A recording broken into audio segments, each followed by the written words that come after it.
Bonjour à tous et merci d'avoir choisi Maïcha Télévision pour vous informer.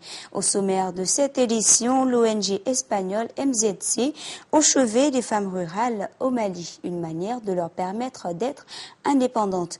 Et puis en Libye, l'adoption de la nouvelle loi d'exclusion des anciens dirigeants du régime Kadhafi réjouit beaucoup de Libyens. Nous y reviendrons dans cette édition.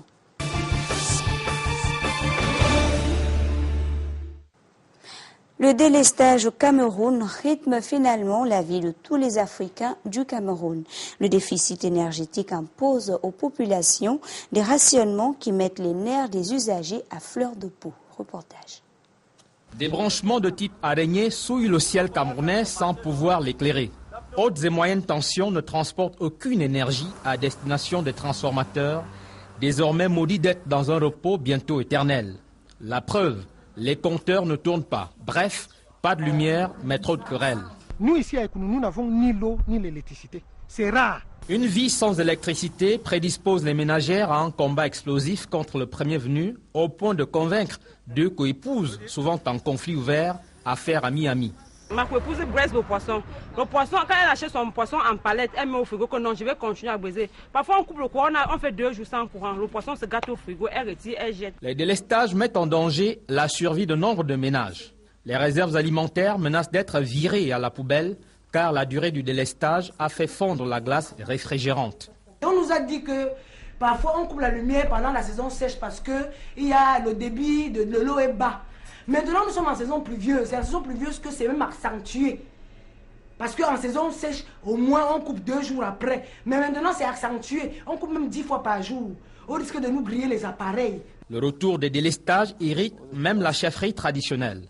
La bile des patriarches des Kounou Sud est versée et consignée dans une requête adressée au haut management d'une entreprise qui les frustre à tort ou à raison. Voici en quelque sorte la correspondance que j'ai adressé à monsieur le directeur régional. Il a écrit ici pour intervention rapide. Les gardiens de la tradition n'ont pas achevé de se plaindre d'électricité, du moins de son absence chronique, quand notre malheur les accable. Pas la moindre goutte d'eau capable. Les technologies de l'information et de la communication au service de l'artisanat. Le Sénégal a fait le pari de la vulgarisation des nouvelles technologies et tente de renforcer les capacités de ses fils. Compte rendu. Les nouvelles technologies pour renforcer la créativité des artisans du Sénégal. À Louga, le pari est sur le point de réussir. Des résultats tangibles, le centre de recherche et d'essai peut valablement contribuer au développement de Louga. Il y a dans la région de Louga au moins 50 000 artisans qui ont été recensés, dont 17 543 sont inscrits dans les différentes chambres de métiers. Louga n'a jamais reçu un projet aussi essentiel qui prend en compte toutes les couches sociales et catégories professionnelles. Louga a son centre de recherche et d'essai. Les autres régions vont en bénéficier bientôt. La recherche et l'innovation technologique sont indispensables pour gagner le pari du développement. Ils interviennent principalement dans la diffusion, la vulgarisation du savoir et du savoir-faire, la promotion et le développement de la culture scientifique, le transfert de technologies. Depuis 2006, le département de la recherche, qui est aujourd'hui le département de l'enseignement supérieur et de la recherche, a mis en place un programme national d'implantation des centres de recherche et d'essai. Près de 200 personnes ont déjà bénéficié d'une formation dans plusieurs domaines comme l'initiation à l'informatique, l'assemblage d'ordinateurs ou encore la construction de prototypes de cuiseurs solaires. Ce savoir-faire valorisé, le chômage pourrait diminuer. Donner aux femmes les moyens de se prendre en charge, c'est la mission de l'ONG espagnole MZC. Les responsables de l'organisation sont allés constater l'évolution des femmes rurales financées au Mali. Au cours de cette visite de terrain, les femmes de l'association Timinandia, de Manatomonton et de l'association Koulédiankan ont, avec leur réalisation, émerveillé la présidente de l'ONG espagnole MZC. Elles ont démontré à la visiteuse du jour et à sa délégation que rien ne se perd, tout se transforme.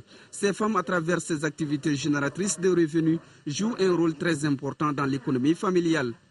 L'ONG nous a beaucoup aidés car nous arrivons maintenant à payer les frais des études de nos enfants. Moi-même, en tant que veuve. De nos jours, nous estimons à 3 millions ce que ces femmes peuvent générer comme bénéfice par mois. La question liée à la vie de la femme rurale est préoccupante au Mali. Il n'y a pas de vraie démocratie, c'est-à-dire de vrai développement, sans l'amélioration des conditions de vie des femmes, ont laissé entendre les responsables politiques et administratifs de la localité. L'ONG donne une activité rémunératrice pour ces femmes-là qui ont eu l'intelligence de se grouper en association pour quand même faire face aux multiples difficultés rencontrées par la femme. Des difficultés qui ont pour nom le manque d'emploi, la pauvreté aiguë. Ici, ces femmes produisent 200 tonnes de savon par mois grâce à un financement de 20 millions de francs CFA de la part de l'ONG espagnole MZC. Elles comptent industrialiser la production, ce qui justifie d'ailleurs leurs ambitions de payer une machine et un camion afin d'augmenter la production et de faciliter la commercialisation.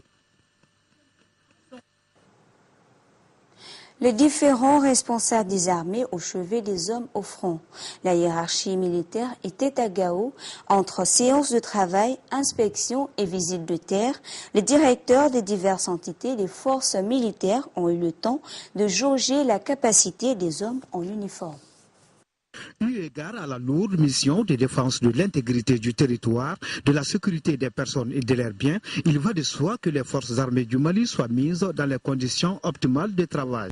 Et depuis un certain temps, les autorités militaires œuvrent pour cela. Avec à leur tête le chef d'état-major général des armées, les directeurs des services des forces armées du Mali sont venus voir et comprendre les problèmes des hommes déployés sur les théâtres des opérations à Gao. Le constat est très satisfaisant. J'étais venu pour constater et me rendre compte de l'état d'équipement de nos formations en véhicules roulants, en armement.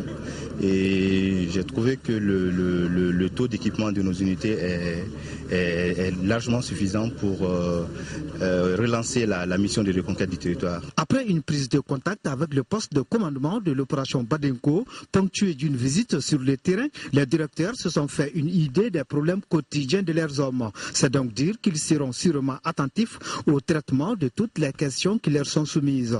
J'ai vu des soldats motivés, j'ai vu des soldats entièrement acquis aux objectifs prochains des forces armées maliennes. Donc, on dit un problème une fois identifié et à moitié résolu, nous allons mettre avec le soutien du politique les bouchées doubles pour qu'on soit au plus près d'eux en vue d'exister, en vue de durer et de mener à bien ces missions-là. Au niveau des transmissions, le constat n'est pas très différent. Nous avions un déficit matériel incroyablement élevé, il y a juste 4 mois. Du matériel a été acquis. Comme vous le savez, les moyens de transmission, le matériel de transmission, c'est les moyens du commandement. Sans ces moyens, le commandement sur le terrain est pratiquement impossible.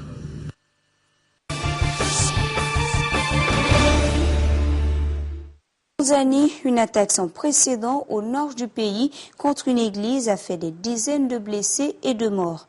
Les tensions religieuses vont croissant dans ce pays depuis quelques mois. En Libye, le quotidien aussi depuis hier entre liesse populaire et vigilance.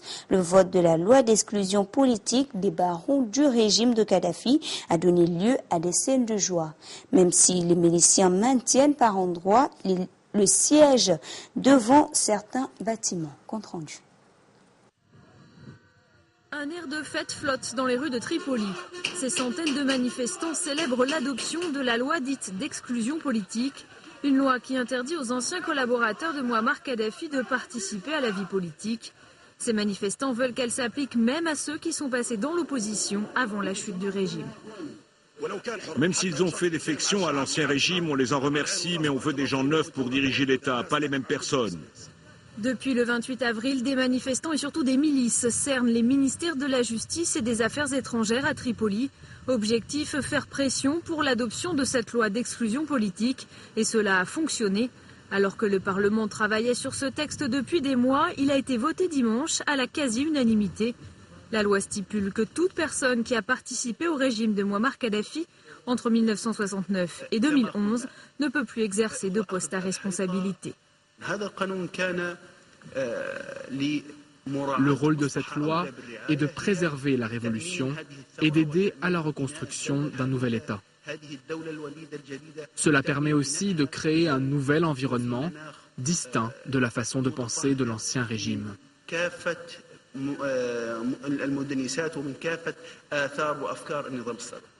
Une commission sera chargée d'appliquer la nouvelle loi. Ce ne sera pas simple, car en pratique, cette législation pourrait écarter de la scène politique bon nombre de responsables actuels, des députés, des ministres et même le Premier ministre Ali Zeidan. Les milices réclament désormais sa démission. Et lundi matin, à Tripoli, une partie d'entre elles maintenait le siège des ministères. C'est ici que prend fin cette édition. Merci de votre attention. Excellente suite de programme sur Maïcha TV.